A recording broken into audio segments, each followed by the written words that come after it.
Go inside the Crimson Tide with your hosts Rodney Orr and Gary Harris, keeping you informed on everything Alabama. Tider Insider TV, brought to you by Tuscaloosa Tourism and Sports. All right, let's do this. Another edition of Tider Insider TV, brought to you, as mentioned, by Tuscaloosa Tourism and Sports. You see our great tumblers here that we're enjoying on the program. Alongside Rodney Orr from TiderInsider.com, I'm WVUA 23 Sports Director Gary Harris. Let's get to it, Rod. We're starting with Bama football. The Crimson Tide will hold its first of 3 spring scrimmages on Saturday. Of course, the last scrimmage will be the 8A game. Now, Alabama held its 6th practice of spring ball this afternoon at the Thomas Drew practice fields. They're allowed 15, as you know, culminating with 8A. We do not have video of that particular practice from this afternoon, so we're going to show you footage from last week. Remember, we're not allowed at practice anymore, and they send us video on certain days. So this is the last practice from last week. Alabama head coach Nick Saban says he's been pleased with the effort and the attitude this spring.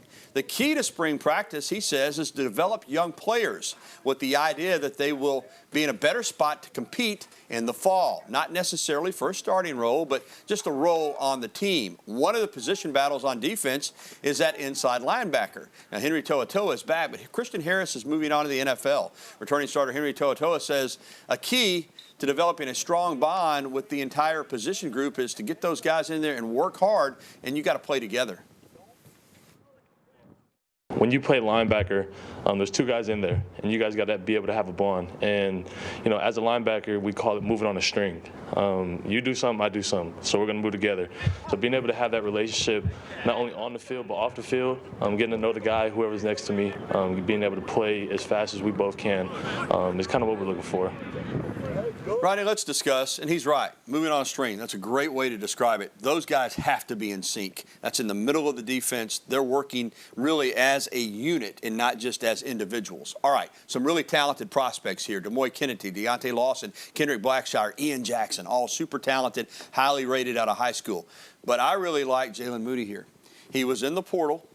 He got out of the portal to come back. That tells me that he really feels like it's his time. He has been a backup, but he has starred at times on that defense. He's got the experience. I really think it's his position to go out and earn that starting spot, his time. Yeah, he's been around a while, got a lot of experience, Gary, in the system. You remember in 2020, late in the season, that Arkansas game when Christian Harris went down very, very early in that first series.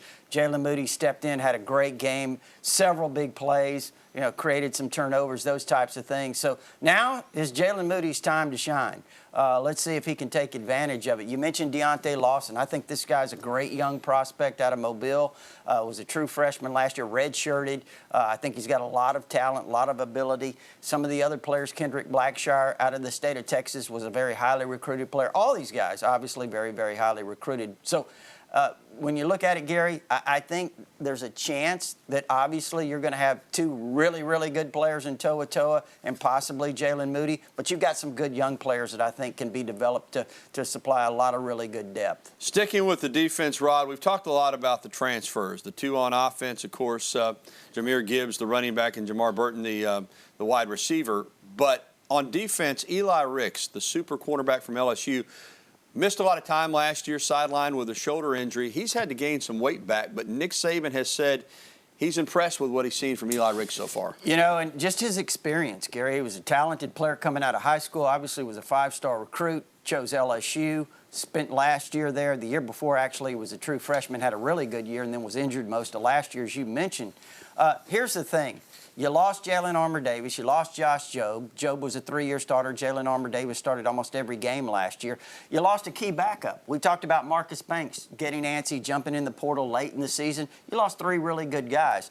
So I think the addition of Ricks to go with Kool-Aid McKinstry, Kareem Jackson, some of the younger players that they have at that position, I think that really solidifies that corner spot. All right, Rod, let's get to the offense now with our Coach Talk segment. Last week, Crimson Tide head coach Nick Saban gave an update on the running backs, in particular, an update on the injured running backs coming off knee surgery, Jace McClellan and Roydell Williams. Now, neither player will take part in contact drills this spring, but Saban says he really likes how they're coming in their recovery and how the running backs who are practicing, he also really likes what he's seen from them so far.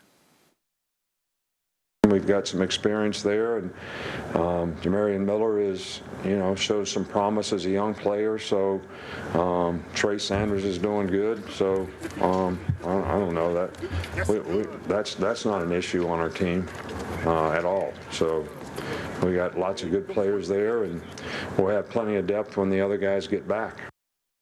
Rodney, you heard him say it, not an issue at running back. Last year, Brian Robinson was asked to step up, and boy, did he ever, having an all-star season. He had to step up even more than expected because of all the injuries that happened. And Trey Sanders still kind of fighting back to get to 100%, but he showed last year that he can play in this league. You're going to get McClellan and Roydell Williams back.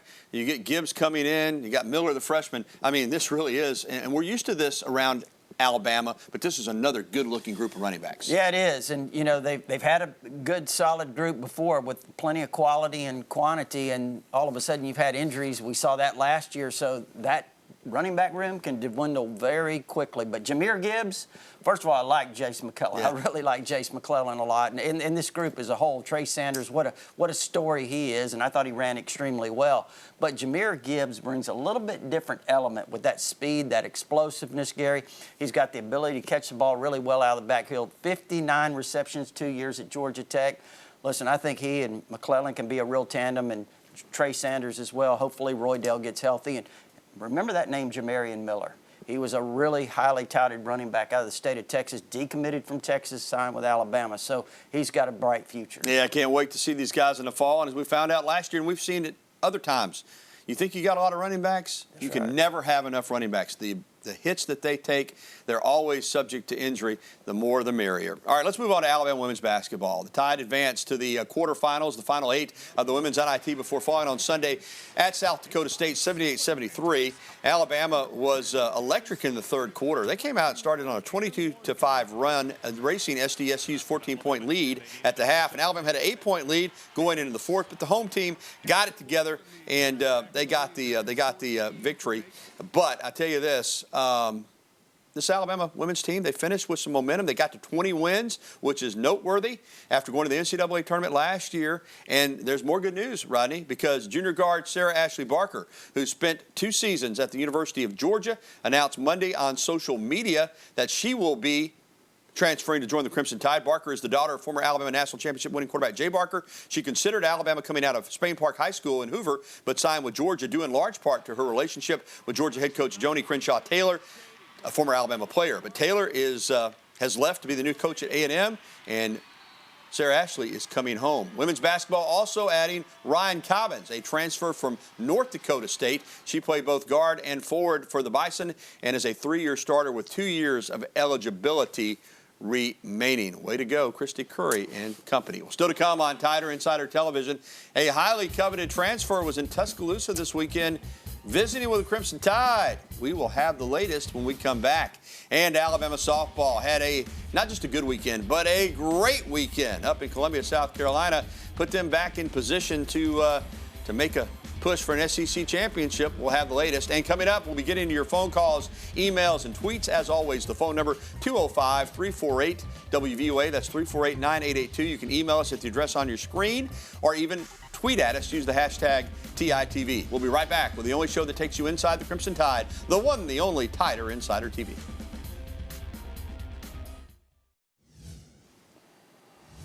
And welcome back to Tider Insider Television, sponsored by Tuscaloosa Tourism and Sports. Alongside Rodney Orr, I'm Gary Harris. Well, Alabama football is coming off a big recruiting weekend, and a lot of top high school prospects in, but the recruiting weekend could pay off rather quickly, possibly by the end of the week. That's because former Vanderbilt offensive tackle Tyler Steen, who's a graduate transfer, visited Alabama this past weekend, and he could announce his decision by the end of this week. North Carolina State, LSU, Kentucky also in the mix here. Steen entered the transfer portal in January, and he was a hot prospect because he started a combined 33 games at both tackle positions for the Commodores over the past 3 seasons, and he started at left tackle in all of Vanderbilt's games last season, with Alabama looking to replace both starting tackle positions as Evan Neal and Chris Owens are leaving Tuscaloosa. Steen could be a huge addition for the Crimson Tide, Rodney, and he's a guy that, again, I know a lot of people will say, well, Vanderbilt, why wasn't he recruited by Alabama in high school? Well, he came out of famed St. Thomas Aquinas down in South Florida, but he was 265 pounds. And more of a project. Not that he wasn't a good athlete, but at 265, you're not going to step in and play offensive tackle in this league. So Vanderbilt recruited him. Give them credit. Developed him. He's up to 315 now, and he's not just a good player. I mean, he's obviously good enough in these coaches' opinions at Alabama to have an opportunity to step right in here and have a chance to start. Well, I think his experience is really key. I think that's when you look at Alabama on the offensive line, the positions that they really are in need of filling those offensive tackle spots, a lot of inexperienced players. I think what he brings is, you mentioned those 33 games that he started in the SEC against top competition, started 12 last year at left tackle. Kind of started a little slow, but finished very strong the last 9 games last year. So that experience, Gary, he gives you the versatility as well. He could come in, he could play left tackle, he could play right tackle, either one. With that experience, I think if indeed he picks Alabama, which a lot of people think it's trending in that direction, be a really big pickup. And as I said, there are a lot of top high school prospects in. I don't think you're going to see, with the setup the way it is now, guys commit maybe as early as they have in the past, but what was the vibe you got from what went on with all these top high school prospects? Talked to a few of them, Gary. I thought it went extremely well. Really, the feedback that we got went really well. They had some top offensive linemen in, some guys that they're certainly continuing to evaluate, but some top guys. Olas Alinen is a player from Windsor, Connecticut. Originally from Finland? Originally from Finland, yes. And Miles McVeigh is a massive offensive lineman, 6'6", 358 pounds, only 17 years old. Think about that. But so they had some really high-quality players. Eli Holstein's a great quarterback from the state of Louisiana. Zachary Louisiana, who was originally committed to Texas A&M for quite a while, backed off that commitment recently. And Alabama's very strongly in the mix there. So, once again, it appears, Gary, Alabama's in on a large number of elite players. And like you said, I have to agree with you. I think some of these might happen sooner than later, but I think a lot of the recruiting, given the NIL, is probably going to happen later. Yeah, I do too. All right, Alabama softball was in Columbia, South Carolina over the weekend, taking on the Gamecocks. And, Friday night's game, they were in trouble. They were down 5-2 in the 6th inning, but K.J. Haney changed that with one swing. She only had one hit on the season. Her second hit was a grand slam. They went up 6-5. They went on to win that one 7-5. Saturday and Sunday, they dominated the Gamecocks. I'm going to tell you something, Rodney. There was many Alabama fans there as there were South Carolina fans. But this is a huge sweep because all of a sudden you go on the road after starting out 3-3 in the league, and you get 3 like that. You're 6-3 now. You're Alabama playing tonight against Alabama State. And we'll have highlights on the news at 10. And then tomorrow they're scheduled to play Jacksonville State over in the Sand Mountain tournament over in Albertville, Alabama. But a big weekend for Alabama softball. And I got to tell you what, they're a serious contender again in the SEC. Alabama baseball, meanwhile, was in Starkville, also with a chance to sweep. Mississippi State, I know they won the national championship last year, but they're vulnerable right now. A couple of their pitchers out, not been playing well. And Alabama lost the series. But Alabama should have swept that series. I mean, they took multi-run leads in the 9th inning on both Friday night and Saturday night, in position to put the game away, couldn't close them out, lost those first 2 games, bounced back and won Sunday 6-2. So you're thankful to get that one win, believe me, but losing 7-6 and 8-7, extra innings on Friday night, and then in the bottom of the 9th on Saturday, those hurt. Those sting a little bit, Rodney, because Alabama with the loss, they're just 2-4 in the SEC and 14-11 overall. They're playing at home against South Alabama tonight. But it was a weekend of what could have been, maybe what should have been for the Bama baseball team. Yeah, those were 2 very disappointing losses, obviously. But, the good news is, if you want to look at it on the positive side, Gary, they could have folded. They won the Sunday game, came back, won Game 3. So, maybe that's a positive sign. And for softball, they got exactly what they wanted to get, which was the sweep. Could have lost that game on Friday night. Just the opposite of baseball. They rallied late. And you know what? They kind of bailed Montana out. She again got hit pretty good on Friday night, but they came back. They got the victory. Then on Saturday, that was Montana Fouts at her best. 16 strikeouts, which was a career high, hold South Carolina to 1 run. As I said, Alabama's better than South Carolina, but still, to go on the road in this conference and get a sweep, that's huge. Yeah, it really is. And you're right about the fans. I mean, that was amazing, Gary. Watching some of the game, hearing the crowd noise for Alabama. I mean, it's just amazing on the road. What a crowd to travel like that. What a fan base. But you know what, Gary, you're right. To be able to go in and sweep, and you kind of have to laugh a little bit because I've got people on Tighter Insider wanting to know what's wrong with this program. They're 28-4. Yeah. They had the bad series against LSU, but they are 28-4, and like you said, now they kind of got their momentum back. Yeah, they're rock stars too on the road. It isn't just the Alabama fans traveling; it's other parts of this country because of Montana Fouts being such a star. These little girls are Montana Fouts and Alabama fans, even if they grow up in another part of the country. It's awesome. Well, coming up on Tighter Insider TV, Alabama Gymnastics is headed off to Seattle to begin the NCAA regionals, but one of the top performers, is she going to be able to compete? We'll have the latest. And up next, your phone calls, emails, and tweets. As always, the phone number 205-348-9882. That's 348-WVUA. Go ahead and give us a call. We want to hear from you, Tighter Insider Nation. We'll be right back after this with more TITV.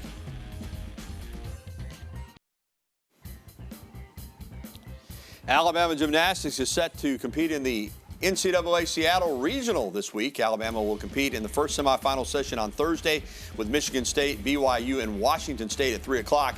Should the Crimson Tide advance as one of the two teams to the regional final, that will be on Saturday as the top two seeds from each bracket will advance, and then the top two overall will advance on to the NCAA championships. Alabama is hopeful that Luisa Blanco, one of their best, will be able to compete. She suffered an ankle injury at the SEC championships 2 weeks ago. She's dynamic, and let's keep our fingers crossed that she is able to go later this week out in Seattle. And welcome back into TITV with Rodney Orr. I'm Gary Harris. Let's go to the phone lines. Sammy up in Walker County, first up tonight. Hey, buddy, what's up? Hey, Gary, Rodney, great job, guys. I wanted to comment on the receivers, our young receivers. I know we got the transfer from Georgia, but everybody knows how great our receivers have been in the last several years, just fantastic. Do y'all believe that these younger guys, I know about Burton from Georgia, but the younger guys, scholarship players, do you think they have it in them to uphold the tradition of the great receivers that's been at Alabama in the future? Thanks, guys. All right, Sammy. Well, I'll tell you this, and Rod, I'll lead into you. With all the numbers they have of young, talented receivers, I mean, they got a bunch of them. Sammy, a bunch of them. My guess is they're going to find 3 or 4 or 5 out of that group that can uphold that tradition. Yeah, you mentioned Jermaine Burton, the transfer from Georgia. I think he's got a chance to be really, really good, Gary. I think he can fill that John Mechie role. I think he can be a big play guy. He's got extreme quickness, really like him. Unfortunately, Ja'Cory Brooks is not going through spring practice due to an injury. He's a guy that really came on late in the season. I think he's got a promising future. Hopefully Ajay Hall can kind of get things together because he's an extraordinarily talented player. You got JoJo Earl, you got Christian Leary, you got 2 true freshmen here, in Aaron Anderson, who's a very, very, very dynamic player with the ball in his hands. Not really big, but very dynamic. And then Kendrick Law. I love Kendrick Law. He's a tremendous all-around athlete. He's working at receiver, doing very, very well. Coach Saban singled him out last week, and he is very, very dynamic as well. And then Trayshawn Holden's also back. So you got 2 more coming in, too. You got Shaz Preston, very highly touted player out of the state of Louisiana, and also Isaiah Bond, Gary, one of the fastest players in the country out of the state of Georgia at Buford High School. He's running in the 10-2, 10-300 meter range. So he is a guy that's very, very explosive as well. So, Sammy, you hate to compare him to 4 first-round draft picks when you're talking about the last few years, but those guys certainly have potential. All right, thank you, Sammy. Let's get to an email, and our email question of the day is brought to you by KDM Services, Heating and Air Conditioning Needs. They'll serve your family like our family. And that's what you want. All right, who will Alabama starting running back be this season? Brian from Calera, Rod, go ahead and pick it up there. Well, I think it's a tough prediction. I mean, Jace McClellan certainly would be if he had been healthy, and I think he will be healthy. He would be my guy that would be the odds-on favorite, I would think. Jahmyr Gibbs certainly could be that guy. Again, I think just me, those 2 guys would be the ones that I would say that 1-2 punch. Probably going to have 3 guys. Trey Sanders certainly in the mix. Hopefully Roydell is back to Roydell, and that would give them 4 really, really high-quality backs. Again, you have the young freshmen as well. But I think Jace McClellan, Jahmyr Gibbs, those 2 guys I'd keep an eye on. All right, iron sharpens iron, and there's a lot of competition at Bama, as always. All right, more phone calls, emails, and tweets when we come back. There's the phone number again, 205-348-9882. Keep it dialed in right here to Tighter Insider TV. We're coming back after this.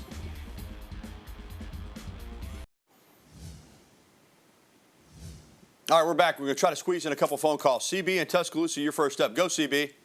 All right, buddy. I watched that baseball game Friday and Saturday night. I tell you, Gary, I've seen a lot of ball. I've been watching it. This coach, we've been pulling for him. You know that. Everybody has. And but he just, he just ain't going to get the job done. I pray he'll turn it around, but I can't see it. He makes some of the worst decisions, and he may recruit, but, he just, we need a coach, that's got experience. And All right, CB, we're getting short on time, but Brad Bohannon in his 5th year, that was a disappointing weekend, no doubt about that. Are we going to try to get to one more phone call or not? Okay, let's take Caleb in Hubbardville real quick. Hey, Caleb. Hey, Gary, I just want y'all to comment on Kendrick Law real quick. Okay. I've heard he's been getting rave reviews.